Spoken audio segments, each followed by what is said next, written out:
नमस्कार दोस्तों, आज स्वागत करता हूं आपका फिर से आपके अपने चैनल क्रोशिया अपडेट पे। तो आज कई बातों पे लेके, क्योंकि काफ़ी टाइम हो गया था वीडियो नहीं बनाई थी, तो कई भाइयों के कई सवाल थे। जो मेरे नए भाई जुड़ रहे हैं उनके काफ़ी सारे सवाल थे जिनका जवाब वैसे तो तकरीबन मैं दे ही चुका हूँ, बट एक बार जिनको नहीं वो जवाब दे पाया हूँ उनके लिए वीडियो बना रहा हूँ। तो ये सारे भाइयों के काम आने वाली है। जितने भी अभी नए भाई अप्लाई करने वाले हैं ना, उन लोगों के लिए होने वाली है ये वीडियो, ज़रा ध्यान से देखना। और इसमें आज मैं कुछ वैकेंसी भी डालूँगा जो मेरी एजेंसी ने मेरे को आज भेजी है, तो उसमें वैकेंसी भी हैं, तो वैकेंसी भी आप चेक कर लेना। और जो मेरे भाई इस स्किल्ड में है, ये जो सर्विस है वो चार्जेबल है, ठीक है। ये जो वैकेंसी हैं ये सारी चार्जेबल वैकेंसियाँ हैं, तो आप लोग मेरे से कांटेक्ट कर लेना इसके बारे में। बाकी चलो ज़्यादा बातें ना करते हुए वीडियो को शुरू करते हैं।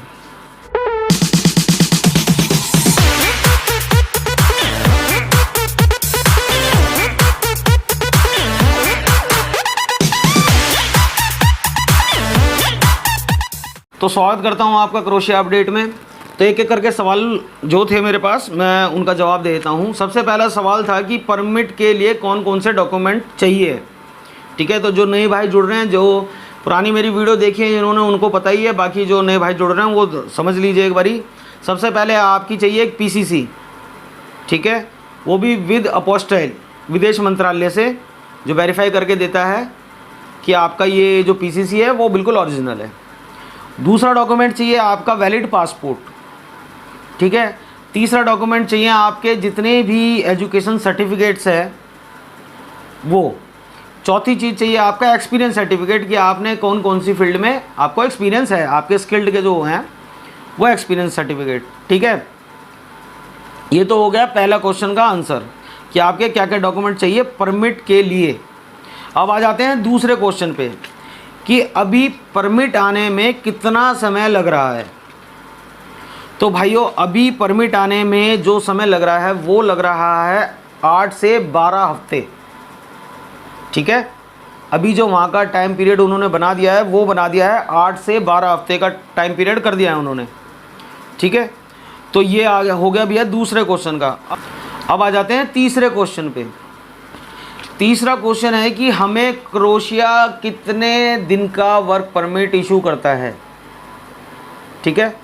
तो मैं आपको बता देता हूँ कि क्रोशिया 1 साल से लेके 2 साल तक का परमिट हमारे को इशू करता है, ठीक है। वो एज ए उनकी कंडीशन होती है कि हमें वो 1 साल का दे दे या 2 साल का दे दे, वो उनके ऊपर डिपेंड करता है, हमारे एम्प्लॉयर के ऊपर डिपेंड करता है कि वो हमारे को कितने दिन के लिए बुलाना चाहता है, ठीक है भैया। और हाँ, इसको जैसे कि कई भाइयों ने पूछा था कि क्या हम इसको रिन्यू भी करा सकते हैं, तो जी हाँ, बिल्कुल आप रिन्यू करा सकते हैं, बट इसकी एक तय सीमा है।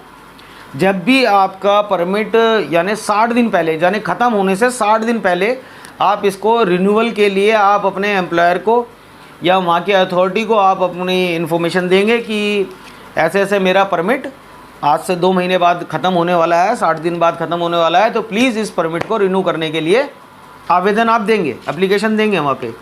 तो आपको 60 दिन पहले, जो मेरे भाई वहाँ पे हैं वो भी समझ लें, जो भाई मेरे क्रोशिया में भी देख रहे हैं जिनका समय पीरियड पूरा होने वाला है, तो आप 60 दिन पहले वहाँ पे आप अपने एम्प्लॉयर, अपने अथॉरिटीज़ को इत्तला कीजिए कि अब हमारे परमिट के लिए 60 दिन बचे हुए हैं, तो प्लीज़ आप इसको रिन्यू करने की हमें परमिशन दें। उसके बाद आ जाता है कि अभी क्रोशिया में कितनी सैलरी मिल रही है, बेसिक सैलरी है जो, वो कितनी मिल रही है। तो मैं आपको बता दूं, अभी जो वहाँ का शेनेगन का जो ये मार्च 26 तारीख के बाद में रूल रेगुलेशन बने हैं फाइनली, उसके अंदर उन्होंने एक तय सीमा बेसिक सैलरी करी है 700 यूरो, ठीक है। 700 यूरो अधिकतम है इसमें 1328 यूरो, यानी 700 यूरो से लेके 1328 यूरो तक आपकी सैलरी जा सकती है आपकी स्किल्ड के मुताबिक। हेल्पर है, कोई स्किल्ड है, ड्राइवर है, यानी अपनी आपकी स्किल्ड के हिसाब से बता रहा हूँ मैं आपको।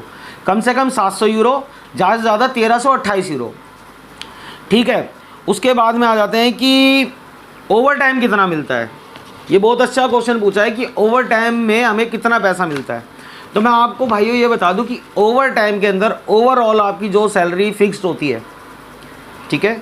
अगर जिस दिन आप ओवर टाइम ज़्यादा लगा रहे हो तो उससे 50% आपको फालतू आपको ओवर टाइम दिया जाएगा। ठीक है, ध्यान से सुनो, 50% आपको ओवर टाइम फालतू दिया जाएगा। उसके बाद में एक क्वेश्चन बहुत अच्छा किया था मेरे एक भाई ने कि क्या हम क्रोएशिया के अंदर एक्सपीरियंस लेके, कि भाई 1 साल 2 साल क्रोएशिया में एक्सपीरियंस लेके कि हम किसी और कंट्री में हमारा फ्यूचर है, तो बिल्कुल है मेरे भाई। अगर आप क्रोएशिया में मन लगाकर 1 से 2 साल के बीच के अंदर अंदर आप अगर अच्छा एक्सपीरियंस गेन कर लेते हैं तो आपके लिए कई कंट्रियों के दरवाजे ऐसे खुल जाएंगे जैसे कुछ भी नहीं हो। उमूमन जैसे कि कनाडा हो गया, ऑस्ट्रेलिया हो गया, जर्मनी हो गया, सिंगापुर हो गया, और बड़ी बड़ी कई यानी कंट्री हैं जिसके अंदर आपको इजीली वर्क वीज़ा आपके क्रोएशिया के एक्सपीरियंस के बिहाफ पे आपको इजीली वर्क वीज़ा मिल जाएगा। ठीक है, उसके बाद में है कि वहाँ पे कौन कौन से प्रोफेशन में ज़्यादा काम है। तो अगर अकॉर्डिंगली इस साल की बात करी जाए, देखो अगले साल तो समीकरण बदलने वाले हैं, बट अगर इस साल की बात करी जाए तो इस साल तक तो ये लगा लो कि अभी सबसे ज़्यादा जो आय वाली चीज़ें हैं वो है वहाँ का टूरिज़्म। ठीक है, वहाँ पे टूरिज़्म का जो काम है वहाँ पे 66% यानी 66.14% का अभी टूरिज़्म से पैसा आता है। उसके बाद में आता है इंडस्ट्री से 27%, 67% अभी इंडस्ट्री से आ रहा है, और 6.19% अभी एग्रीकल्चर से आ रहा है। ठीक है मेरे भाई, तो ये जो सारी चीज़ें हैं, ये इस तरीके की जो अभी आपके मोटे मोटे सवाल थे वो मैंने बता दिए। मरे कि अभी परमिट के लिए जो आपको डॉक्यूमेंट चाहिए, जो मेन है सबसे चीज़, वो आपकी पीसीसी है, पासपोर्ट है, एजुकेशन सर्टिफिकेट है और एक्सपीरियंस सर्टिफिकेट है। इसके बाद में आपका ऑफ़र लेटर आता है, ऑफ़र लेटर आने के बाद में आपका वर्क परमिट आता है, वर्क परमिट के बाद में आप वीएफएस सबमिशन कराने जाते हो।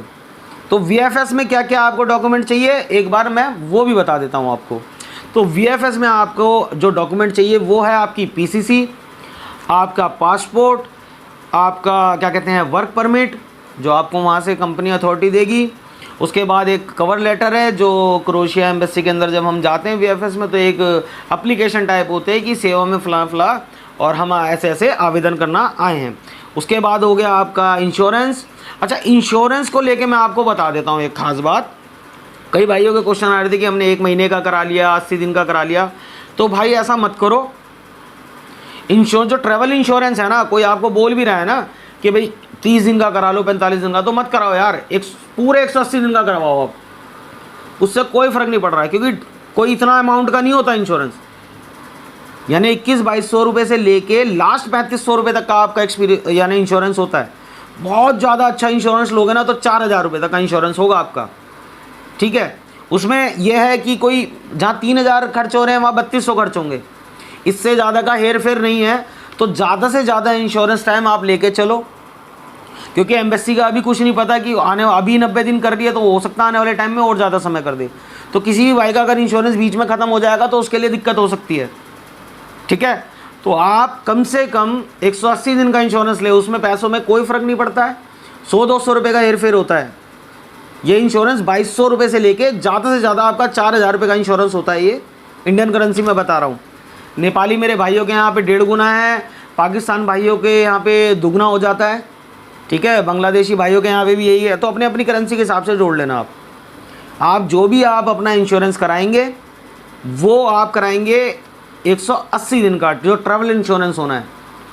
दूसरी बात, इस इंश्योरेंस के अंदर कोविड-19 की जो बीमारी है, जो कोरोना वायरस हमारे देश में या पूरे वर्ल्ड में आया था, इसको कवर्ड करता हो। अगर आप वीएफएस की वेबसाइट पे जाएंगे तो उसके अंदर साफ साफ लिखा है, मैंडेटरी है कि आपका इंश्योरेंस कोरोना का जो भी वायरस है उसकी बीमारी को कवर्ड करता हो। ये मैंडेटरी है, वीएफएस की वेबसाइट पे आप जाके चेक कर सकते हो। तो इन सब चीज़ों का ध्यान रखना है आपने। इंश्योरेंस कराते वक्त खास ध्यान रखना है कि 180 दिन का करा लो, उससे कोई फ़र्क नहीं पड़ रहा। 100-200 रुपये का हेर फेर है, कोई फ़र्क नहीं है। ठीक है, और कोरोना वायरस बीमारी का वो कवर्ड होना चाहिए। उसके बाद में आ जाते हैं, आपकी लगेगी एक डमी टिकट। डमी टिकट का बता देता हूँ, कम से कम 30 दिन बाद की कराएं, ज़्यादा से ज़्यादा 45 दिन की करा ले, 50 दिन की करा ले, वो आपकी मर्ज़ी है, मगर कम से कम 30-31 दिन की वो होनी चाहिए। ठीक है, जिस दिन VFS की डेट होगी उससे 30-31 दिन बाद की ही डमी टिकट कराएं। उसके बाद में आ जाता है आपका फॉर्म डी, ठीक है, जो वीज़ा डी हमारा फॉर्म होता है उसको आपने भरना है। और उसके बाद में एडिशनल फॉर्म होते हैं एक, जैसे कि उसमें एक फॉर्म लगता है जिसमें हम अपने पासपोर्ट मंगाने की डिटेल भरते हैं, एड्रेस भरते हैं और अपना नंबर लिखते हैं, उसमें मेल आईडी लिखी जाती है हमारी एक फॉर्म में, जिससे हमारे को वो पूरा स्टेटस मेल के थ्रू हमारे से कांटेक्ट या कम्युनिकेशन कर सके। ठीक है भाइयों, तो अब आ जाते हैं इस वैकेंसी पे। ये जो वैकेंसी आपको दिख रही है ना भैया, ये सारी स्किल्ड वर्करों के लिए है। एक्सपीरियंस बंदे वाले ही मेरे को इस जॉब के रिगार्डिंग फ़ोन करें। जिस भाई को भी ये जॉब अगर समझ में आ रही है, इस जॉब में से आपकी स्किल्ड आती है, और ये वही बंदा स्किल्ड देख के फ़ोन करे। ये चार्जेबल जॉब है मेरे भाई, इसका रेट आप मेरे को फ़ोन करेंगे तो वही एजेंटों वाला ही रेट है यहाँ पे, क्योंकि मैं अभी इंडिया में बैठा हूँ, कई लोगों के साथ जुड़ के काम कर रहा हूँ, तो उन्हीं वाला रेट है। रेट में कोई कमी पेशी नहीं हुई है। ठीक है मेरे भाई, मगर इस बात की गारंटी कि आपका काम 100 का 100% होगा, इस चीज़ की मैं अपनी गारंटी लेके मैं बात कर सकता हूँ। ठीक है भाइयों, तो ये जो वैकेंसी दिख रही है आपको, ये सिर्फ स्किल्ड वालों के लिए है, और जिनके पास अच्छा खासा एक्सपीरियंस है, 2 साल 3 साल का एक्सपीरियंस है, और उनका बजट अलाउ कर रहा है। एजेंटों के रेट आप लोगों को पता ही है क्या चल रहे हैं अभी। तो जिनका बजट अलाउ कर रहा है इस जॉब को लेके, और उनके पास ये एक्सपीरियंस है, तो आप मेरे को कॉल कर सकते हैं। ठीक है भैया, नए नए लोगों के लिए। बाकी कोई भी अगर क्वेरी हो तो आप मेरे नंबर पे फ़ोन कर सकते हैं। ठीक है ना मेरे भाइयों, ये नंबर दिए हुए हैं, आप जब मर्ज़ी मेरे को कॉल कर सकते हैं। व्हाट्सएप पे भी कॉल कर सकते हैं, मेरे को नॉर्मली कॉल भी कर सकते हैं।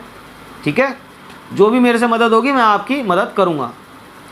तो बाकी फ्रॉडियों से तो सावधान ही रहो। ठीक है ना मेरे भाइयों, फ्रॉडियों से सावधान रहो, ये तो मैं कहता ही रहता हूँ।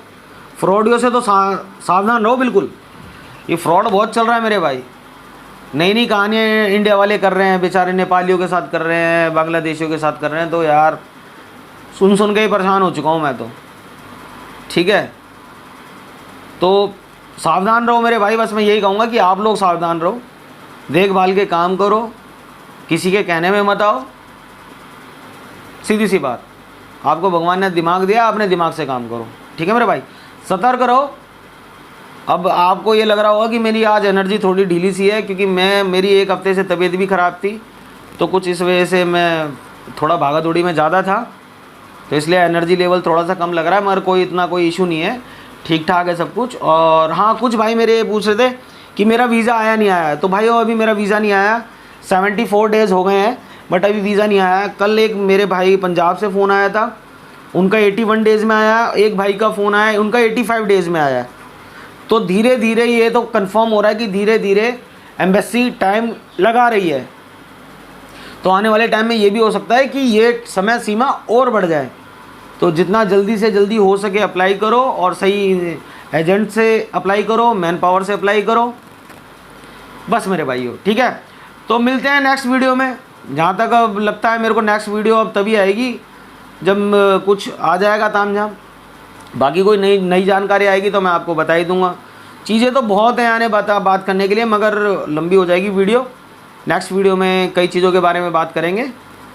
तो बाकी आप अपना ख्याल रखें, सतर्क रहें। धन्यवाद, नमस्कार भाइयों।